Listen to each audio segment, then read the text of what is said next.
안녕하세요. 만화전공 석박사 워크숍 논문과 발표를 잘하는 법이라는 주제로 발제를 맡았습니다. 최인수라고 합니다. 필명은 하마탱을 씁니다. 바로 시작을 할게요. 한 20-30분 정도로 생각을 하고 있습니다. 자, 이게 화면이 어떻게 남기지? 네, 제 소개고요. 넘어가겠습니다. OT랄 것까지는 없고, 요것 좀, 제가 이 앞에 거를 좀 빨리 넘어갈게요. 이제 지금 교육에 대한 여러 가지 패러다임이 바뀌고 있다, 뭐 그런 얘기를 중점적으로 좀 다루고 있는 PPT를 하나를 좀 요약한 건데, 요거는 좀 빨리 넘어가면서 설명을 드리도록 하겠습니다. 제가 생각할 때는 강의도 그렇고, 연구도 그렇고, 창작도 그렇고, 우리 일상도 사실 어떻게 보면 구조 자체는 많이 닮아있는 부분이 있는 것 같아요. 연구라는 게 먼저 이제 주제 정하고 그 주제를 잘 다룰 수 있을 만한 테마나 소재를 선정하고 그거에 대한 논거를 제시하는 거잖아요. 뭐 작품이라면은 캐릭터들의 대사나 어떤 입장이나 그런 것들로 대변해서 그것들을 작품에 녹여내겠죠. 그 다음에 대중의 선택을 받고 대중에게 어떤 감흥을 주고 설득을 하고 비평하는 그런 과정인 것 같아요.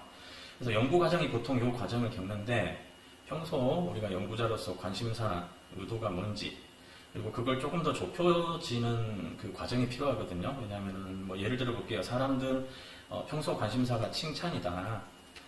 그걸 좀 좁히면 사람들은 서로 제대로 된 칭찬을 주고받기를 원한다. 그럼 제대로 된 칭찬이라는 게 뭘까? 어떤 칭찬을 해야 효과가 있을까? 이런 것들을 연구하는 게 연구자일 테고 작가들은 그걸 작품에 녹여내겠죠. 주제로. 제목을 정할 거예요. 뭐 칭찬의 심리학 아니면 책이라면 뭐 잘 안 돼도 괜찮아 뭐 이런 걸 정하겠죠. 주제와 가설도 정할 겁니다. 사람의 가치를 존중하는 칭찬은 뭐 어떠해야 한다. 그 다음에 입증 방법과 논리를 정하실 거예요. 경험, 뭐 실험, 여론조사를 해본다든가 문헌조사 사료를 발굴하고 전문가 자문을 들어본다든가 통계를 내본다든가 그거를 발표하는 방식이 비평, 칼럼, 뭐 기고, 순회 강연 TV 출연, 뭐 드라마, 작가라면 웹툰으로 발표를 하겠죠. 우리는 이제 연구자로서 논문으로 발표를 하는 걸 테고요. 그래서 내 연구와 혹은 내 작품과 비슷한 어떤 작품을 네, 이어서 하겠습니다. 7번. 내 작품 혹은 내 연구와 비슷한 연구, 논문 혹은 내 작품과 비슷한 다른 작품을 찾겠죠. 연구로 따지면 이제 그런 것들을 선행 연구라고는 하는데요. 그 다음에 결론만 내서 끝이 아니고 이제 그 다음은 어떠하고 싶다. 그 다음은 어떠해야 된다. 뭐라는 제언을 하게 됩니다. 그리고 향후 과제, 연구 계획을 밝히면서 연구라는 과정을 이뤄내는데 작품도 마찬가지로 인간 고통, 속죄, 용서, 구원 이런 거에 평소에 관심이 많다면 조금 더 좁히는 거죠. 이렇게. 그 다음에 뭐 예를 들면 밀양이라는 작품을 하겠다. 신도 타인도 아닌 스스로 구원해야 된다. 이런 테마를 가지고 있다. 5번 입증 방법과 논리를 내가 용서하지 않았던 사람이 신에게 용서를 받았다면 어떤 일이 벌어질까. 이런 관심사로 연구를 진행한다는 거고 형식은 영화를 택했어요. 그 다음에 비슷한 작품들, 뭐 복수나 뭐 속죄나 그런 것들에 대한 거, 뭐 금자씨, 뭐 신과 함께, 오늘, 우행시, 뭐 해바라기, 피에타, 뭐 쓰리 빌보드 이런 작품들을 선행 연구라고 하죠. 선행 연구들을 살펴본 다음에 8번 자기만의 어떤 결론으로 가는 거죠. 소설 원작의 결말은 사실은 뭐 주인공이 그렇게 나쁜 선택을 하는데 자기는 어떤 다른 방식으로 풀어나갈 수 있는 거고 또 다음 성찰을 위해서 차기작인 시나 뭐 이런 것들을 또 만들어 나가시고 그런 게 작품의 예시입니다. 그래서 닮아있다는 거고 그 다음 수업 준비라는 거는 요거는 이제 통째로 넘어갈게요. 여러분들 엄연히 뭐 시청각 자료 많이 필요하신 거 알 테고 여러 가지 자료 조사 방법들 모르시는 것이 아니기 때문에 좀 빨리 넘어가고 요 뒤에 모든 것들도 뭐 캡처로는 쓰셔도 되는데 일단은 지금은 설명 자체는 생략하는 걸로 하겠습니다. 강의 계획서는 뭐 이런 거고요. 내 수업이 어떻게 갈 것인가에 대한 어떤 계획서죠. 청사진 같은 거고 커리큘럼을 개발하실 거고 강의 계획서는 당연히 특성을 파악해서 진행을 하실 거고요. 수강생들 특징을 파악을 하실 거고 이것도 빨리빨리 넘어갈게요. 이게 대단히 중요하긴 해요. 뭐 한 번 하느냐 10번 하느냐에 따라 다르고 1시간짜리 3시간짜리 다 다르잖아요. 그 다음에 학습 목표를 세우고 기타 여러 가지 판단해야 될 것들이 이렇게 많습니다. 교수법에 대해서도 후딱 넘어가고 지금 사실은 이런 것들도 사실 현장에 있었다면 한번 해봤을 거예요. 재밌거든요. 이런 것도 한번 봤을 건데 MZ세대들은 모르실 수도 있는데 이런 것도 여러분이 한번 읽어보면 마음속 안에서 어떤 운율이 있다. 그 운율을 잘 조율해가면서 밀고 당기고 또는 소리를 크게 작게 하는 여러 방법들이 있다는 걸 아시게 될 겁니다. 그다음 교환이나 교재 개발하는 것들에 대해서도 조금 하려고 했으나 이 지점은 후다다다닥 제가 넘어가기로 하고 오늘 여러분께 이제 해야 될 내용은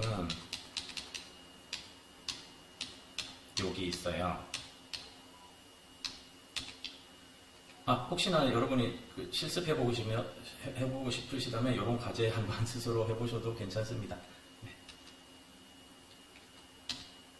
자, 오늘 주제입니다. 그래서 오늘 원래 부탁받았던 자료인데 제가 이거를 하려다 보니까 좀 양심에 찔리는 거예요. 제가 뭐 논문을 잘 쓰는 사람도 아니고 논문을 이렇게 막 호의적으로 늘 어떤 옹호했다든가 그런 사람이었다면 할 말이 있었을 텐데 조금 겸연쩍긴 합니다만 조금 양해해 주시고 들었으면 좋겠습니다.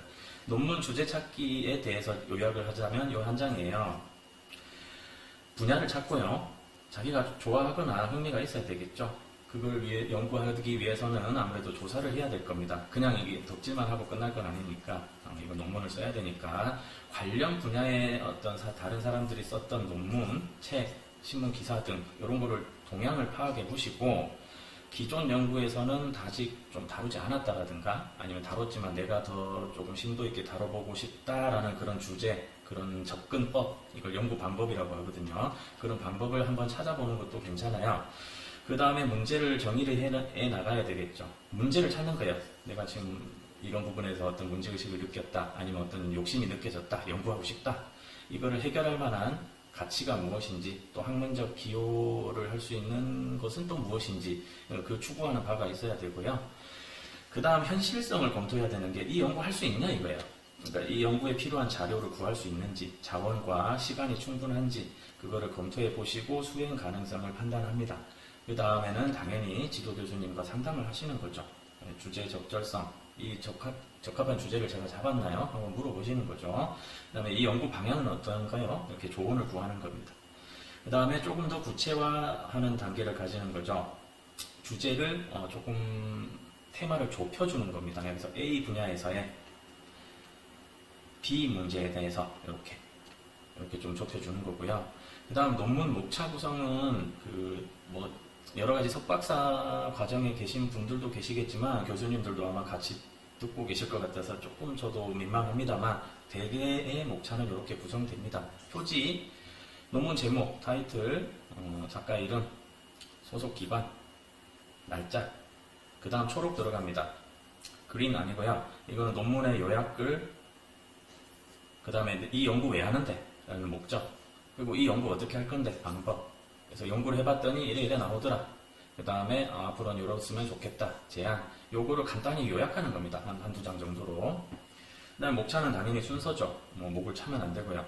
그 다음에 각 장의 절의 제목을 정하시고 그게 몇 페이지에 있는지 32페이지다 이런 거 있잖아요. 그런 걸 기재하는 장이고, 그 다음은 서론. 이 연구를 하게 된 배경이 이렇다. 난 이런 문제를 본 것 같다. 그래서 나는 이런 연구를 하는 목적은 요거다. 그 다음에 이 연구의 중요성은 나는 이러이러하다는 설득이 필요하고요. 그 다음에 내가 이 연구를 통해서 어떤 던져야 될 질문, 그리고 약간의 가결론입니다. 가결론. 가설을 세워놓는 거죠. 그 다음에 문헌을 검토합니다. 이 연구를 하기 위해서 기존에 다른 사람들이 했던 연구들 있죠. 선행 연구라고 하는데 그거 많이 읽어본 다음에 차별성을 도출해야 될 거고요. 작품이랑 똑같죠, 그죠? 그 다음에 연구 방법. 그냥 나는 이 작품이 너무너무 좋던데요 라는 감상을 계속 쓸 수는 없으니까 그거를 증빙하는 방법들인데, 연구 방법을 설계하고 대상을 정하고 자료를 수집하고 분석하는 방법을 설명해주는 장이에요. 그 다음에 이제 본론으로 들어가는 거죠. 자, 이제 연구 시작합니다 하고 이제 본론 들어가는 거예요. 그래서 이 연구 결과를 어떤 의미를 해석하고 내가 내렸던 질문에 대한 답들을 찾아 나가고, 다만 내가 완벽한 사람이 아니잖아요, 연구자들이. 그래서 한계를 명확히 보여주고, 그다음에 향후에는 이런 연구 방향이 필요하겠다를 제시를 해준 다음에 이제 결론을 내리면 됩니다. 이 연구는 이런 가치가 있고 뭐가 중요했으며 이런 의의가 있다를 강조해주고 글을 맺어주면 됩니다. 그 다음에 내가 뭐 참고했는지 참고문을 적어주고, 그 다음에 이 본문에 들어가기엔 조금 별개의 내용들이 있죠. 너무 세세한 자료나 정보 같은 것들, 그런 것들은 부록으로 적어주시면 됩니다. 대개의 목차가 이런 방식이 보통이었어요. 뭐 이렇게 여기서부터 여기까지. 자, 그 다음에 좀 쉽게 글자를 좀 큼직큼직하게 해서 첫 연구 주제 잡으려니까 좀 막막하실 거예요. 이제 신입생들이나 이제 막 입학하시는 분들은. 그래서 실무적으로 여러분들이 잘 하거나 아니면 남들보다 조금 잘 아는 주제를 잡으시는 게 좋고요. 여러분 취향에 일단 맞아야 될 겁니다. 하고 싶지 않은 연구를 꾸역꾸역 잡는 것도 좀 곤혹스럽거든요. 그래서 자기 취향에 맞고 자기가 흥미를 느끼는 주제를 잡으시는 게 좋고, 그 다음 재미는 좀 없지만, 재미는 없더라도 어떤 공적인 의미나 나중에 가치가 누군가 알아봐 줄 수 있는 그런 공적인 주제를 잡는 게 좋습니다. 그 다음 조금 재미있게 조금 표현을 하려고 나름 적어봤는데요. 연구 분야라는 거는 자기가 잘 모르는 분야를 또 함부로 끌어와서도 안 되기 때문에 어느 정도 한정을 지어줘야 되는데, 잘못된 이거 왜 이러지? 되네. 자, 계속 이어가겠습니다. 연구 분야는 적합하지 않은 연구 분야 예시를 한 번씩 제가 들어볼게요. 만화 단행본 커버 제작에 적합한 재질류 선정 연구, 종이에 관한 연구를 하겠다는 거죠. 그래서 이거는 전문 전공 분야를 좀 과하게 넘어서는 연구 주제고요. 적합한 학문 간의 융합을 한다, 뭐 이런 거는 괜찮다고 봐요. 뭐 미술 치료에 관해서 뭐 연구를 해본다든가, 뭐 약간 의학 같지만은 이런 것들은 조금 제가 괜찮다고는 보는데, 이거는 좀 과하게 넘어선 게 아닌가 생각이 듭니다. 또 연구 범위, 예를 들면 논문 제목이 웹툰 연출 연구예요. 이건 너무 광범위하죠. 그래서 뭐 단행본이나 교재 같은 저서의 제목으로는 적합하지만 논문이나 학술 논문 혹은 뭐 학위 논문, 소논문 같은 거의 제목으로서는 부적합하다. 또 범위를 또 보시죠. 하마탱 작가의 쌍남자 98화 네 번째 컷에서 나타나는 언어 유희, 대사 활용과 유머 연출 사례 연구. 그럴듯하게 한자어를 많이 넣어놔봤지만 이건 너무 협소합니다. 연구 범위 자체가 너무 협소하기 때문에 만약에 어떤 특정 작품 작가에 대해서 다루고 싶다 그러면 이제 조금 널찍한 제목 안에 부제로서 뭐뭐 누구 작가의 뭐뭐 작품을 중심으로 이렇게 잡아두시는 것을 추천합니다. 그 다음에 연구가 가능하긴 한가? 이런 부분도 이제 검토를 해보셔야 돼요. 몽골족이랑 거란족의 콘텐츠 소비 성향 분석을 통한 BL 장르 웹툰 수출 방안 연구. 그럴듯해 보이지만은 사실 이건 연구가 불가능하겠죠. 사료가 남아있지 않을 테니까. 그 다음에 2050년대에 유행할 웹툰 테마에 관한 연구. 시간대를 넘어갔습니다. 이거는 이제 짐작을 하거나 뭐 재미있는 에세이나 이런 건 가능하겠지만은 논문으로서는 좀 부적합하고 사료가 남아있지 않거나 아니면 존재하지 않는 그런 먼 미래를 예단하는 연구는 부적절하다라는 점. 자, 이 정도 하고요. 그 다음에 조금 제언을 드리고 싶은 몇 가지를 조금 적어봤어요. 논문은 아무래도 방금 제목도 보셔서 아시겠지만 대중적인 글과는 조금 결이 다릅니다. 그래서 논문이 아주 오래된 형식, 아주 오래된 구조, 아주 오래된 논리 전개 방식들이 있어요. 이른바 이제 격식이라는 게 존재합니다. 이 격식에 좀 잘 맞추는 사람들도 있고 꽤 어려워하시는 분들도 있습니다. 다만 우리가 이제 예체능 계열에 있다 보니까 어려워하시는 분들이 제법 많거든요. 바로 이런 점이 참신한 신진 연구자들이 우리 쪽 학문으로 진입을 하는 것을 좀 어렵게 하는 게 아닌가. 그래서 기존의 연구 방법론의 관습과 틀을 그대로 따라라 라는 그 질서를 강화하는 요인이진 않을까라는 생각도 조금 해볼 필요가 있고요. 조금은 대중 친화적으로 조금은 실무 중심으로 서술되는 그런 논문들도 조금 인정받고 또 같이 존재해야 우리 논문도 좀 다양해지지 않을까 이런 생각이 들어요. 너무 무분별하고 무규칙하고 뭐 책임감 없이 써서는 안 되겠지만 조금 형식 면에서 다양한 문호를 개방했으면 좋겠다 라는 거고요.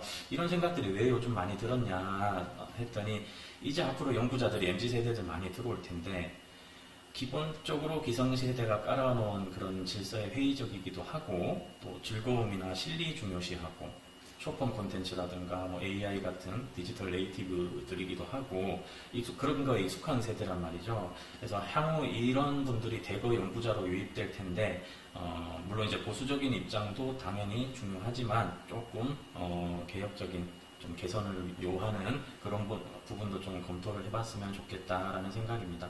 아마도 이 연구자들이 글 구조나 형식, 뭐 논리 전개 방식이 조금 많이 다를 것 같은 생각이 드는 거예요. 기존 논문 관행과 안 맞거나 좀 충돌할 가능성이 많다고 생각이 됩니다.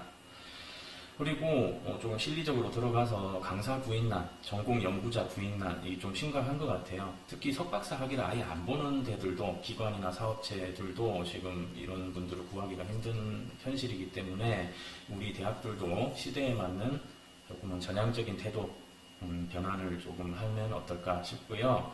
또 작가들이나 실무 전공자들의 석박사 입학을 좀 독려하고 동기부여를 해줘야 되기 때문에 아무래도 예술가들이랑은 본질적으로 결이 조금 안 맞는 이론이나 학술 중심 논문을 가장 졸업 요건으로서 우선으로 잡고 있는 문화는 조금 문턱으로 작용하고 있으니 많이 우리 전공 교수님들이나 이 전공자들이 조금 생각을 해봐야 된다라는 생각을 하면서 마무리를 짓겠습니다.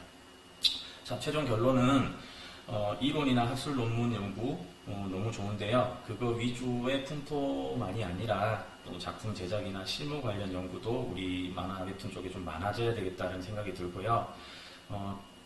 정작 작가들, 독자들, 업체들이 우리 논문을 안 읽어요. 그래서 그런 학술 논문 연구도 물론 중요한데요. 왜냐하면 농업이나 공업이나 이런 분야는 뭐 어떤 연구나 논문 결과가 나오면 즉각 뭐 반영도 되고 그런 퍼포먼스가 가능한데 우리 쪽이 유독 조금 이게 힘들어요. 그래서 현업 종사자들이 실무적으로 도움을 못 받고 있다라는 얘기들을 많이 드려서 이 괴리를 줄여가기 위해서는 우리 대학 만화전공 석박사님들이 앞으로 현장 실무자들과의 사이에 벽을 좀 낮추는 그런 역할을 많이 하셨으면 좋겠습니다. 물론 비평, 뭐 역사적인 거, 통계, 정책 연구 이런 것들은 당연히 뭐 예외로 논외로 하겠습니다. 네, 감사합니다. 그 다음 PPT 발표와 디자인도 약간 부록처럼 조금 넣어놨습니다. 요약을 하자면 자, 첫째, PPT도 똑같아요. 이 목적이 뭐냐, 청중이 누구냐, 이게 정해진 다음에는 그에 따른 디자인이 필요합니다. 사실 여기는 만화전공 석박사님들이 듣고 있기 때문에 이렇게 글을 많이 해놓는 것도 있는데요. 보통은 글을 많이 줄이면 줄일수록 좋습니다. 그다음에 내용은 간결하게 슬라이드당 핵심 포인트 한두 개면 충분합니다. 근데 여기서는 핵심 포인트가 지금 한 열 몇 개 되죠. 죄송해요.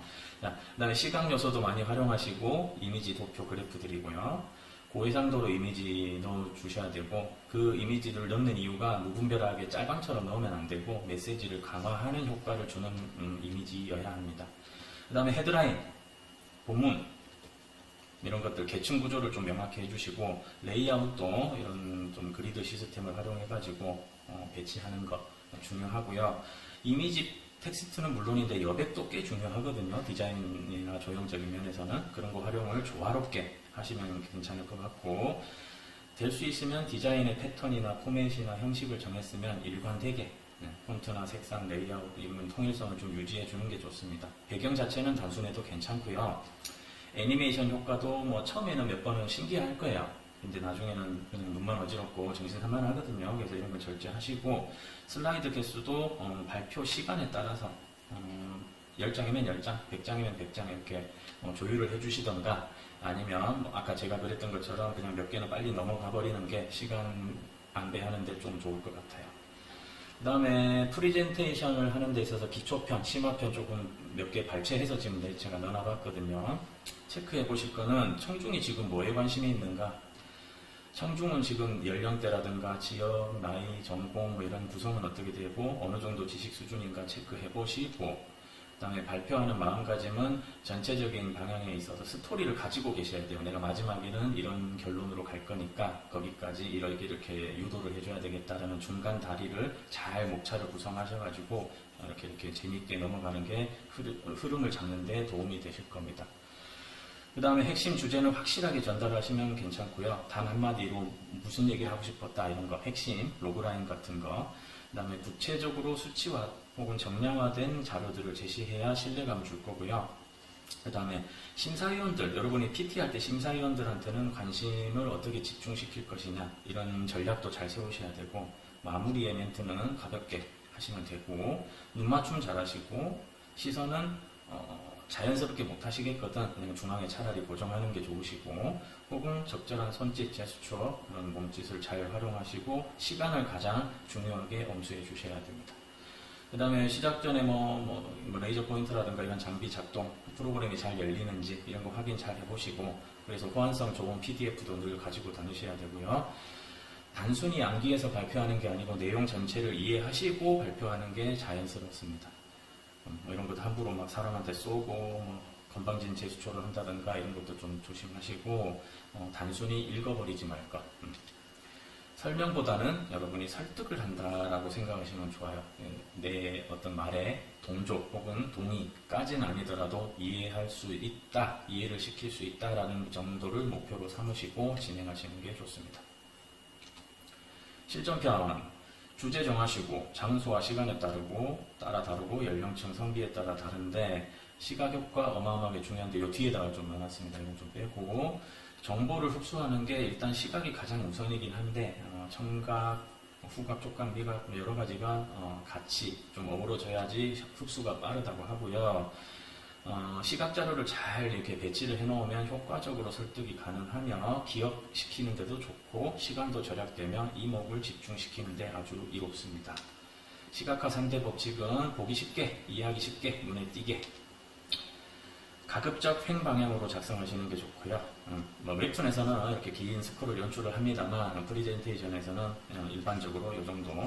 그 다음에 여백 이렇게 여백 같은 거 잘 활용해 주시고, 그 다음에 시선의 흐름이나 움직임 고려해 주시고, 체계적으로 슬라이드를 구성하는데 한 페이지에는 하나의 메시지 정도가 적당하고, 항목을 이렇게 나눌 때는 3개에서 7개 정도. 그 다음에 눈에 띄게, 이거는 컬러가 이제 필수겠죠. 그러나 너무 많이 써서도 안 되고요. 3가지 색상 정도가 이제 적당하다고 하는데 이거는 뭐 취향에 따라 다르겠죠. 그 다음에 숫자는 그래프화하고, 일러스트 많이 사용하시고, 아니 적절히 사용하시고, 글자체는 명쾌하게, 고딕체, 명족체 딱 이 2가지만 돌아가시면서 쓰는 게 좋고, 뭐 취향에 따라 나는 고딕 혹은 나는 바른 고딕, 아니면 맑은 고딕 이 정도를 많이 요즘은 선호합니다. 도입부에 발표자 소개 잘 하시고 주의 집중한 다음에 개요 설명해줘야 이제 도입 시작이 가능합니다. 그 다음에 내용은 여러분의 어떤 여러 가지 스킬에 따라, 스타일에 따라 다를 테고, 그 다음에 종결은 끝내면서 동기부여를 잘 해주시고 맺는 말을 좀 잘 해주셔야 돼요. 결어. 진행 방법은 사용 효과 좋은 거 없는가, 뭐 필요가 없는 것 같다, 진행자를 믿을 수 없다, 뭐 이런 것들에 대한 문제점은 확신을 제시하시고 조건을 잘 제시하시고 가치를 제시하시고 자기 자신을 잘 어필하시고 이러면 되고요. 용모는 뭐 그냥 단정하고 신뢰감 가는 적당한 용모와 복장이면 됩니다. 좀 아예 다 벗고 간다든가 이런 거 아닌 이상은 요즘은 웬만하면 복장 가지고 뭐라 하진 않으니까 적당한 수준으로. 그 다음에 기본 자세는 너무 딱딱하지도 않고 건방지지도 않게, 제수초는 시적절하게, 그 다음에 시선은 고루고루 봐주시되, 아까 말했죠, 고루고루 보는 게 힘들다 그러면 어떤 한 사람만 죽어라 뚫어보셔도, 뚫어져라 쳐다보셔도 나쁘진 않아요. 아예 시선을 안 마주치는 것보단 나아요. 그 다음에 마이크 사용법, 하술, 뭐 버릇 이런 거 조심하시고, 버릇 나중에 조금 더 설명을 드릴게요. 뭐 자세 이렇게, 제수처 이렇게 눈과 눈으로 대화한다는 점, 발표자가 여기저기 너무 산만하게 움직여서도 안 되고 너무 가만히 있어서도 안 되고, 이렇게 판사할 때는 약간 비켜서 주고, 등 같은 거 너무 과하게 보이지 마시고 적절한 제수처, 습관적인 행동이나 용어 지향하고, 목소리도 약간 화장이 가능하다고 합니다. 제가 지금 사실 목 상태가 별로 좋은 건 아니에요. 약간 좀 가 있거든요. 그래서 저는 목 관리를 좀 잘 못한 편이긴 한데, 때에 따라서 조금 어조를 바꿔가면서 구사하시는 게 가능하고요. 표준어를 구사한다, 사실 이건 조금 논란의 여진이 있습니다. 다만 아예 못 알아먹는 제주도 사투리로 하느니 부산 사투리로 하느니 차라리 그냥 서울말, 서울 지역어를 좀 써주시는 것도 괜찮아요. 세련된 어휘 사용하시고 강약 고조 잘 조절하시고 잘 띄어 읽고 호흡을 잘 주고 그렇게 하시면 됩니다. 가장 듣기 좋은 말 속도는 이건 참조 정도만 하시면 됩니다. 분당 270에서 280자라고 하고요. 약간 옛날 웅변학원 다니는 것처럼 너무 과도한 게 아니라 약간 대화하는 식으로, 스피치 하는 식으로 해주시면 충분하고, 낮은 목소리에서 시작하는 거가 조금 안정적이라 하고요. 물 흐르듯이 자연스럽게, 천천히 여유롭게 1대1로 대화하듯이 그런 분위기를 유지하는 게 좋습니다. 280자가 대충 이 정도 돼요.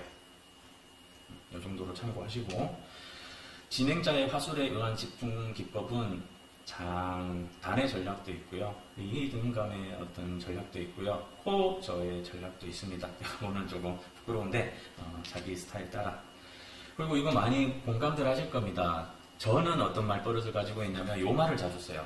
뭔가 어떤 이런 말을 자주 쓰는데 이게 듣는 사람한테 되게 거슬리거든요. 이런 거 많이 쓰실 겁니다. 그게 이제 그 다음에 이제 결론까지는 이제 뭐 이런 거 추임새로 많이 쓰시는 사람들 엄청 많습니다. 이런 거 있잖아요. 이 버릇이나 말투를 타인은 금방 눈치챕니다. 그래서 이 버릇이나 말투가 나올 때마다 신경 쓰여요. 그래서 이걸 주의해 주시고, 같은 단어나 같은 추임새는 반복하는 것을 대단히 조금 지양을 해주시는 게 좋습니다. 이 반복되는 단어들이 랩에서는 미덕이에요. 랩은 오히려 권장받는 건데, 논문이나 발표에 있어서는 이게 대단히 거슬리므로 유사한 단어로 바꿔주시는 게 좋습니다. 그래서 이쯤 되면 그 재미로 한번 제가 랩을 작사를 해봤는데, 제가 현장에 없어서 좀 어떻게 들릴지 모르겠네요. 읽어볼게요. 했던 날 반복, 했던 말 번복, 바가지 박박, 빼기지 빽빽, 연구를 복붙, 연구로 붙박, 월급은 박봉, 인생은 박복. 요거는 이게 랩으로 이제 읽어가는 리듬이잖아요. 그 다음에 석박사 학술대회 연덕 세미나, 석박지 한술더니 언더 세미나, 재미있는 컨퍼런스, 재미없는 컨퍼런스, 포럼하러 부름부름, 시동거로 포럼프럼. 반복됐던 반발의 반박, 버려진 내 발표를 본 후, 학점은 없었어, 하기조차 없었어. 이런 식인데, 아이고 민망해라. 자, 발음이 겹치도록 발음할 때 약간 싱크로나이즈 작업을 좀 해주시는 게 좋습니다. 예를 들면 영덕은 약간 영덕처럼 들리게, 잔뜩은 잔득처럼 들리게, 영덕, 잔덕 이렇게 하면 좀 비슷하게 보이죠. 그 다음에 포럼은 보롱보롱처럼, 부릉부릉은 푸릉푸릉처럼 이렇게 약간 해주면 얘 둘이 발음이 싱크 작업이 돼요. 그 다음에 구조적으로 일관된 그 평탄화 작업을 좀 쓰는 게 좋은데, 예를 들면 여기에서는 요거 있죠, 빽빽이 얘 둘 중에 가장 안 맞죠. 이런 것들은 좀 따로 놓으니까 빼거나 바꿔주는 게 좋고요. 불쾌할 수 있는 표현이나 이런 것들은 사전에 검수하고 잠재하는 게 좋습니다. 저도 아까 이 랩을 좀 만들 때 심포지엄에서 만난 누나가 예쁘지엄 뭐 이런 거를 넣어놨었고요. 교수님의 불복, 북한으로 방북 이런 걸 넣어놨어요. 근데 이게 좀 제대로 어떤 맥락이나 상황이 주어지지 않으면 괜한 불쾌함이나 어떤 그런 여지가 있으니까 이제 빼는 거죠. 그런 작업이 필요하다라는 겁니다.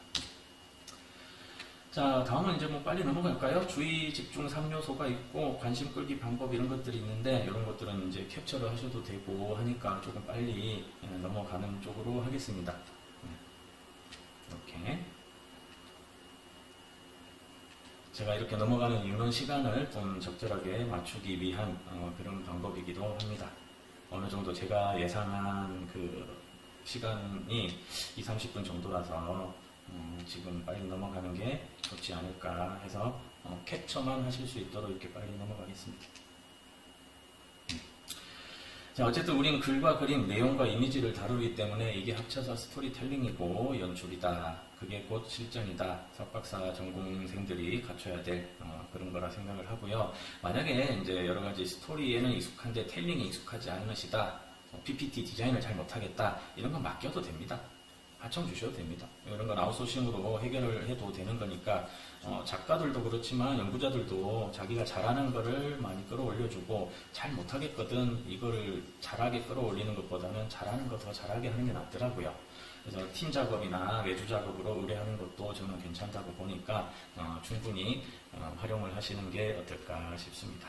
그리고 약간 또 시간이 여기서 끊어도 됩니다. 끝입니다. 감사합니다. 하지만 혹시나 시간이 더 남으시면 이거 뒤로 또 보셔도 되는데 PPT 디자인에 대해서도 조금 할 수는 있겠다 싶어서 조금 더 넣어놨어요.